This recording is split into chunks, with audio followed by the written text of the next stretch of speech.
அன்பின் பரம தகப்பனே, ஸ்தோத்திரம் ஐயா, ஸ்தோத்திரம் ஐயா. இந்த நல்ல நாளைக்கான கிருபை செய்திரே. உமக்கே எல்லாம் துதி கன மகிமை உண்டாவதாக.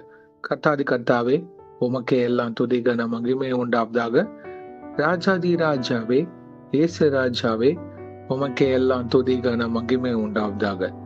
ஆமாப்பா, இந்த வசனத்தை வைத்து நாங்கள் ஜெபிக்கிறப்போ எங்கள் ஒவ்வொருத்தரையும் ஆளுகை செய்யுமா தாழ்த்தி கேட்கிறோம். Revelation 3rd chapter 11th verse. I am coming soon. Hold on to what you have, so that no one will take your crown. வெளிப்படுத்தின விசேஷம் 3ஆம் அதிகாரம் 11ஆம் வசனம். இதோ சீக்கிரமாய் வருகிறேன், ஒருவனும் உன் கிரீடத்தை எடுத்துக்கொள்ளாதபடிக்கு உனக்குள்ளதை பற்றி கொண்டிரு. ஆமென். Thank you Jesus. இயேசுவே, இந்த வசனத்தை கொடுத்ததுக்காக ஸ்தோத்திரம். இதை கேட்டுக்கொண்டிருக்கிற ஒவ்வொருத்தரையும் நீங்க ஆளுகை செய்து கொண்டிருக்கிறதுக்காக நன்றி ஐயா. மனம் திரும்புங்கள், பரலோக ராஜ்யம் சமீபமாய் இருக்கிறது. ஆமென். ஆம் கர்த்தாவே, உடைய வருகை சீக்கிரமாக இருக்கு. Jesus, your coming is very soon. இப்போ இதை கேட்கிற ஒவ்வொருத்தரையும் நீங்க ஆயத்தப்படுத்தி தருமா தாழ்த்தி கேட்கிறோம். நாங்க ஆயத்தமாக இருக்க கிருபை செய்யுங்க. பிறரையும் ஆயத்தப்படுத்துகிற பாத்திரவான்களாக எங்களை உருவாக்கி தாங்க. எங்களோட குறைகளை மன்னிங்க இயேசுவே. எங்களுக்கான வைத்திருக்கிற கிரீடத்தை வேற யாரும் எடுத்துக்கொள்ளாதபடிக்கு எங்களுக்குள்ளதை நாங்க பற்றி கொண்டிருக்க கிருபை செய்யுங்க. Jesus, teach us to hold on to what you have given us, so that no one will take our crown. இந்த உலகம் பாவம் பெருகி கொண்டே போகுது. இயேசுவே, எங்களோட பரிசுத்தை காத்துக்கொள்ள கிருபை செய்யுங்க. எங்க வாழ்க்கையில் இருக்கிற ஒவ்வொரு நாளும் உடைய வார்த்தையினால் ஜெபத்தினாலும் தரித்திருக்கிற பாத்திரவன்களாக ஆளுகை செய்யுங்க. இயேசுவோட சுவிசேஷத்தை பிறருக்கு சொல்ற பாத்திரவன்களாக எங்களை வழிநடத்துங்க ஐயா. எங்க வாழ்க்கையை உண்மையை பிரதிபலிக்க வேண்டும்.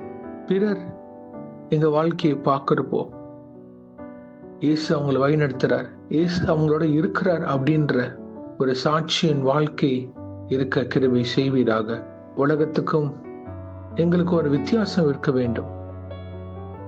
இருள்ல இருக்கிறவங்களுக்கும் வெளிச்சத்தின் பிள்ளைகளுக்கும் ஒரு வித்தியாசம் இருக்க வேண்டும். இயேசுவே, பிறரை வழிநடத்துகிற பாத்திரவான்களாக எங்களை ஆளுகை செய்யுங்க. வெளிச்சத்தின் பிள்ளைகளாகவும் ஒளியின் பிள்ளைகளாகவும் எங்களை நிக்க திராணி உள்ள பாத்திரங்களாக எங்களை வழிநடத்துங்க அப்பா. உண்மையை நோக்கி பார்க்க கிருபை செய்யுங்க. எங்களோட பணிகள்ல நாங்க உண்மையும் உத்தமமாக இருக்க கிருபை செய்யுங்க.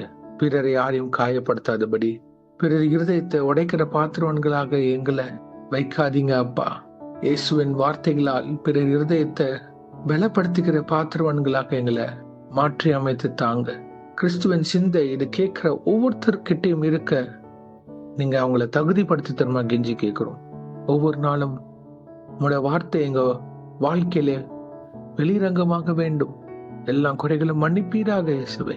தேவனே, பாவியாக எங்கள் மேல் கிருபியாக இருந்து நீங்க எங்களுக்கு வைத்திருக்கிற ஓட்டத்தை பொறுமையோட ஓட கிருபை செய்யுங்க. ஆவியின் கனியுள்ள வாழ்க்கை வெளிரங்கமாக வேண்டும். கிறிஸ்துவை தரித்தவர்களாக நாங்க பேச்சிலும் நடக்கையிலும் சிந்தையிலும் வாழ்க்கை முறையிலும் இருக்க கிருபை செய்யுமாறு தாழ்த்தி கேட்கிறோம்.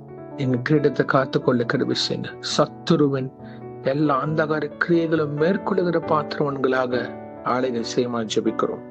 வஞ்சிக்காதபடி தகப்பனே, நாங்க எல்லாவற்றையும் குறித்து தெளிந்த புத்தி உள்ள பிள்ளைகளாக, பரலோக ராஜ்யத்தின் புத்திரர்களாக, அதை நிலைநாட்டுற பாத்திரவன்களாக இந்த பூமியில் எங்களை நீங்க உயர்த்தி வைக்க போவதற்காக ஸ்தோத்திரம். எங்க பாவம் இயேசுவின் நாமத்தினால் கழுவப்பட்டது. சிலுவையில் இயேசு எல்லாம் முடித்து விட்டார். அந்த சுவிசேஷம் பிறருக்கு போக கிருபை செய்வீராக. இயேசுவை, இன்றைக்கு யாரார் என்னென்ன காரியங்களாக போகிறார்களோ அவங்கள பாதுகாத்து பொறுப்பெடுத்து வழிநடத்துங்க.